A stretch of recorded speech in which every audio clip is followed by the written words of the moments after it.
My story begins pleasantly enough in the railroad station at Geneva, Switzerland. A young man bids goodbye to his family, a happy family, and to his fiancée as he leaves for the University of Ingolstadt. Make us proud of you, Victor. If you're to be a doctor, then be the best. I'll try, Father. Farewell. Remember, our love goes with you. Goodbye, Mother. And you, William, my dear brother.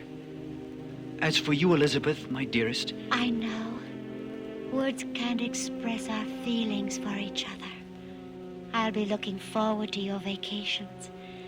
And someday... Yes, someday we'll be man and wife. Hurry, hurry, my son. The train is leaving. Goodbye. Goodbye, everyone. Goodbye, Victor. Goodbye, my dear. On the train, the young Frankenstein met up with his boyhood friend, Henry Clerval, who was on his way to another university beyond Ingolstadt. I wish our destinations were the same, Victor. I do too, Henry. But then I've never excelled at mathematics as you have. And I've had no feeling for medicine. But let's never lose contact with each other. Never. I promise. As their friendship was bonded, neither young man had the slightest suspicion of the terrible events destined for them.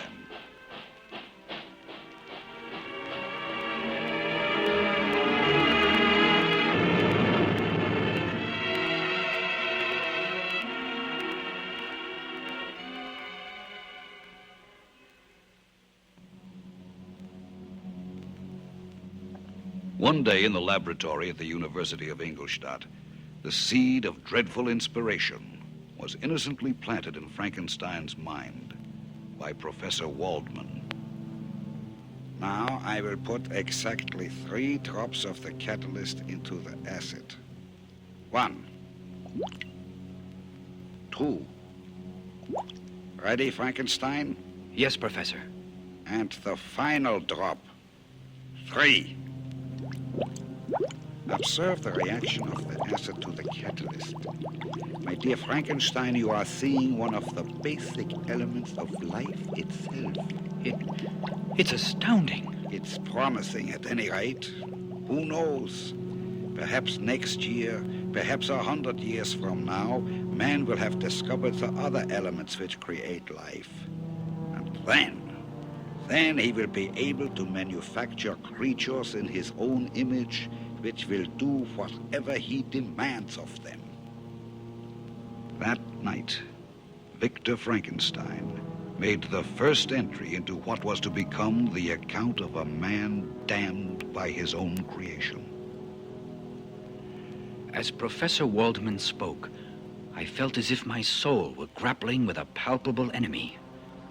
And now, my mind is filled with one thought, one conception, one purpose. So much has been done, but more, far more, will I achieve. I shall go beyond these experiments. I will explore unknown powers and unfold the deepest mysteries of creation.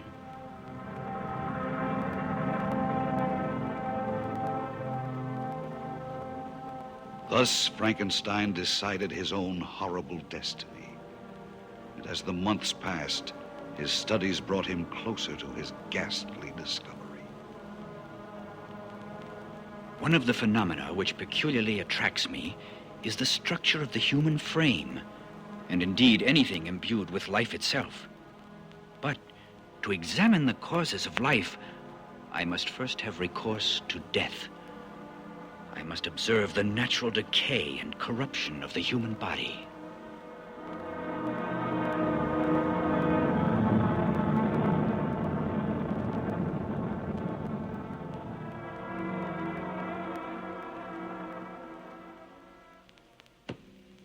It was shortly after midnight, and there was no moon when Frankenstein, bent upon the most morbid research, opened his first grave. There. I've cleared the earth from around the coffin lid. According to the headstone, it's been here almost 3 years.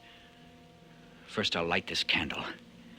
And now, with this crowbar, we shall see what we shall see. Oh, no. What's that? Oh, just a dog. For a moment I thought, very interesting. Ah, yes. Yes, this will be quite valuable. For 2 years, Victor Frankenstein paid nightly visits to graves and vaults and morgues. I can hardly hold this pen, so shaken am I with excitement. Tonight, something wondrous has happened. In the midst of darkness, light has broken in upon me. I'm amazed that among so many men of genius who have sought the answer, I alone should discover so astonishing a secret. I have learned the cause of generation and life. Even more, I myself am capable of bestowing animation upon lifeless matter. From this discovery, a diabolical plan grew in Frankenstein's frenzied brain.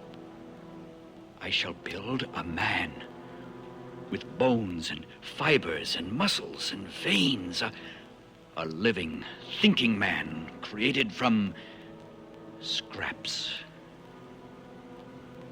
But can I do it? It will be a work of inconceivable difficulty and labor. But what a boon to mankind it will be if I succeed.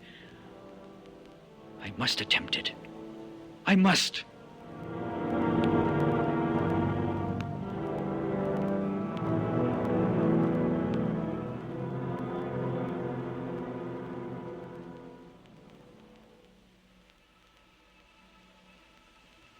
When he was ready to begin his monumental task, Frankenstein converted the top floor of a deserted house into a secret laboratory. And then he began building the framework of a huge man by using scraps of bone. From the neighborhood graveyards, he acquired other vital materials for his ghastly creation. Day and night he worked, using bits and pieces from dissecting rooms and slaughterhouses. The summer passed, and he was so intent on his horrible work that he no longer wrote to his family or to his fiancée Elizabeth or to his dear friend Henry Clerval. He even failed to acknowledge the death of his mother.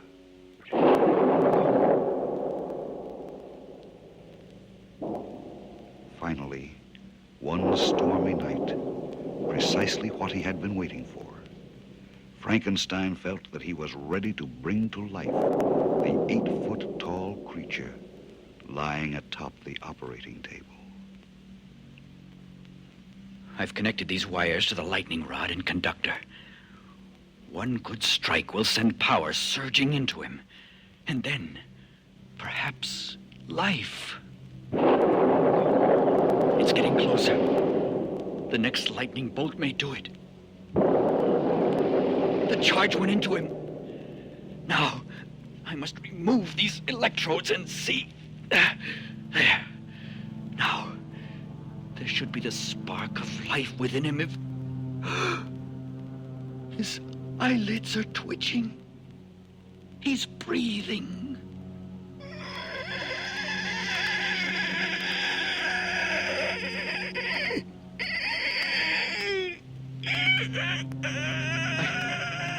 I've succeeded in creating life, but I had envisioned a large, well-proportioned, pleasantly featured man, and what have I here? His sickly skin barely covers those arteries and muscles I worked on so long. His eyes, such a watery pale yellow. And his lips, they're black, like something horribly rotted and shriveled. Is this my creation? This monster? A mummy imbued with life couldn't be as hideous. The sight of him sickens me. I can't bear looking at him. I've got to get out of here.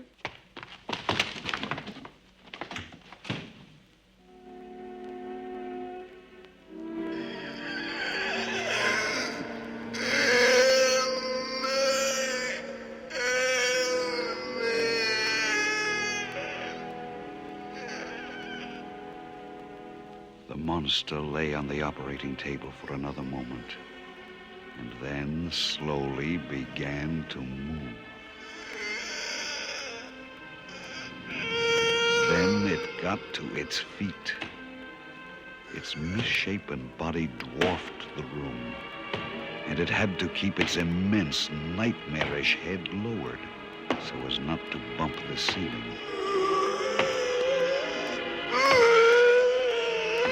It staggered around the room as if trying to get its bearings. And then angrily it began smashing the laboratory.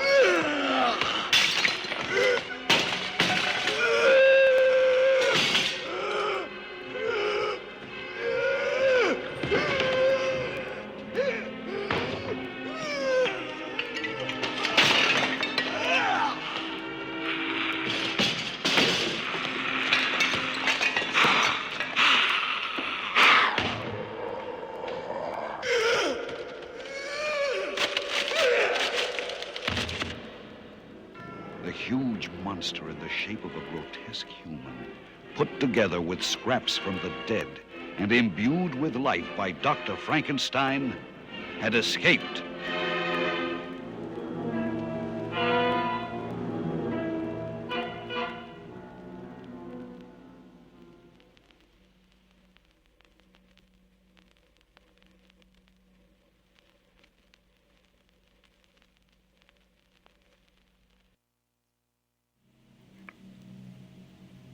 When he returned to his ruined laboratory and realized that his nightmarish creation was unleashed to menace the world, Frankenstein was horror-struck.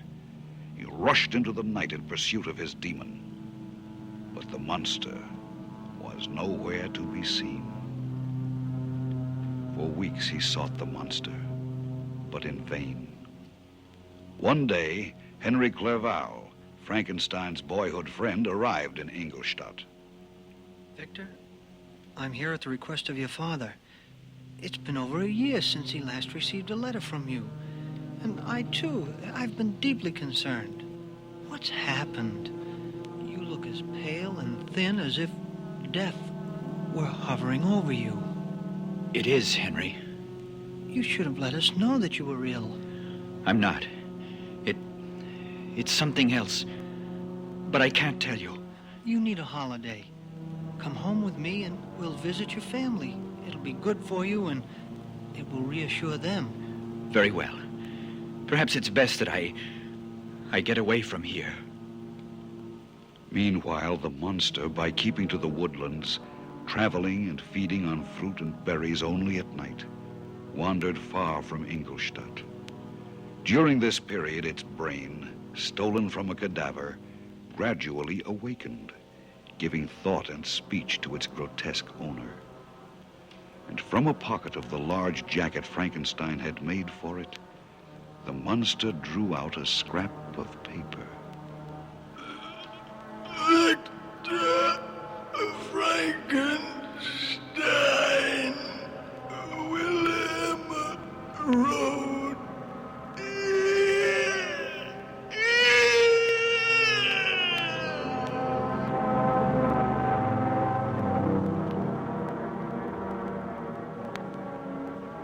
Now the monster who had been wandering aimlessly had a destination.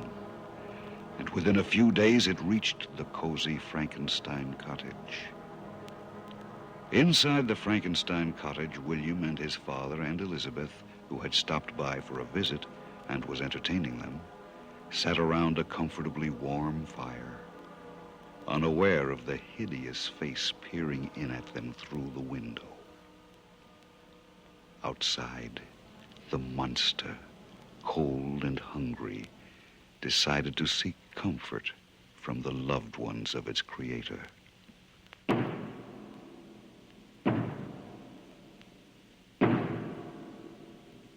Wait a moment. We have another visitor. See who it is, my son. All right, Father. If only it could be Victor. Father!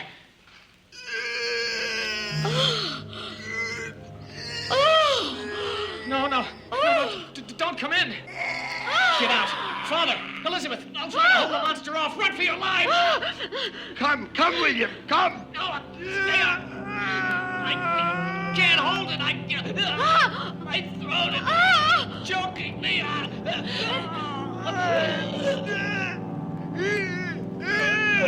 Monster, you call me? There is only one to blame for that. He who created me, Victor Frankenstein.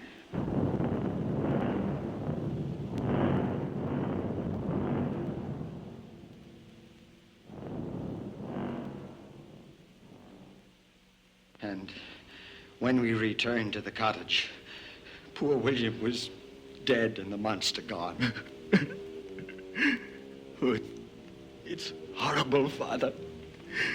And I am responsible. You, Victor, dear. No. You're saying that only in grief. I know whereof I speak. And I swear by all that's holy, that my brother's death will be avenged. Oh, no, it's a matter for the police, Victor. The police? They can do nothing. This monster is stronger than 10 men, and he has the instincts of a crazed animal. He can evade the police, but he can't evade me. No, not me.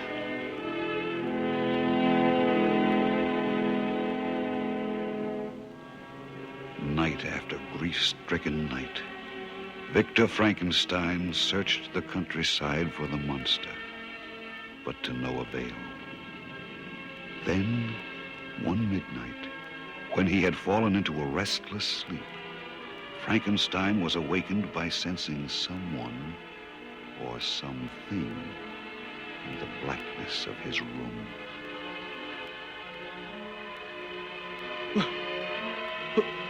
Who's there?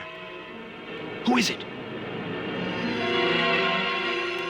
I, Master. You! You made me hideous so that nowhere will I ever find love. You made me miserable beyond relief.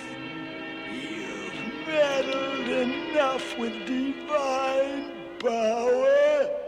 Now you shall suffer for the rest of your mortal life for what you've done to me. What do you mean? Exactly that. You shall never know another moment's happiness. Goodbye, dear master.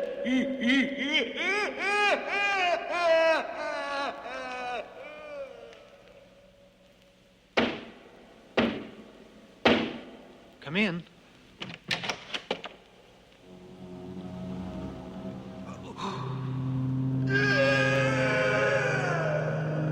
Henry Clavell. Yes? No! Take your hand from my throat!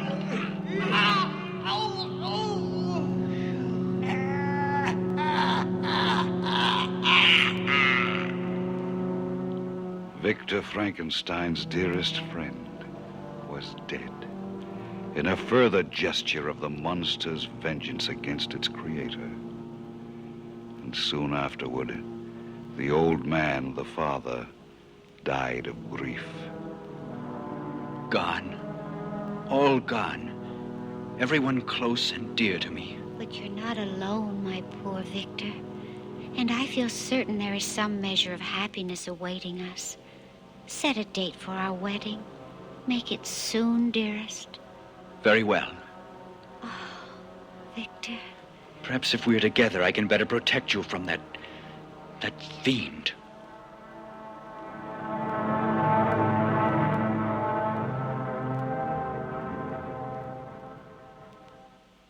Frankenstein, knowing the devilishly twisted mind of his creation, suspected that the monster would choose the wedding night to attempt to rob him of the last possible happiness remaining to him. And so, heavily arming himself, Frankenstein locked his bride in their chamber and went prowling the darkened hallways of the old inn, expecting to encounter the monster lurking in some shadowy corner. Where are you, monster? You're here somewhere. I can sense it. This is too great an opportunity for you to shatter my last hope of happiness. Where are you? I'm ready for you. Is it you? Oh, a cat.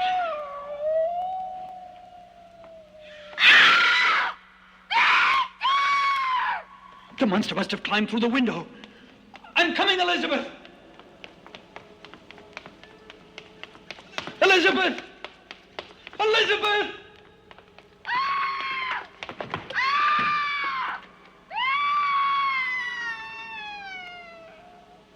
Elizabeth!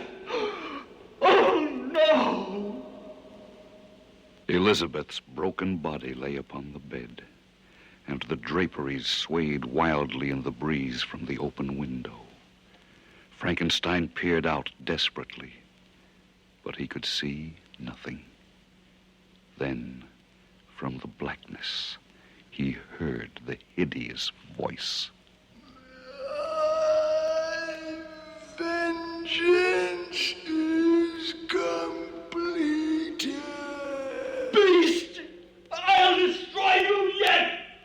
You gave me life, but you can't take it from me.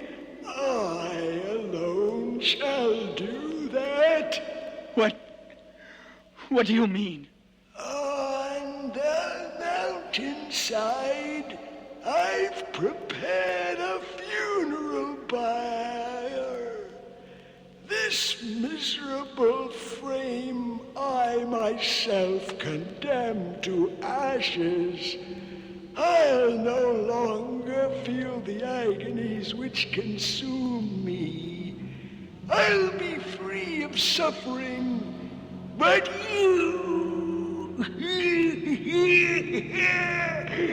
your suffering has just begun. Farewell, my master.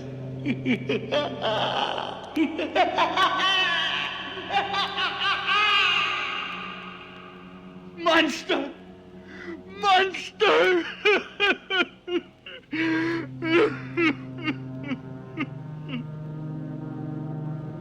A short while later, a huge fire was seen just below the peak of the nearby mountain. Frankenstein, grieving beside the body of his dead bride, watched it numbly until the last flame had flickered and died. Then, slowly, he raised his pistol to his head. Frankenstein and the monster were both dead.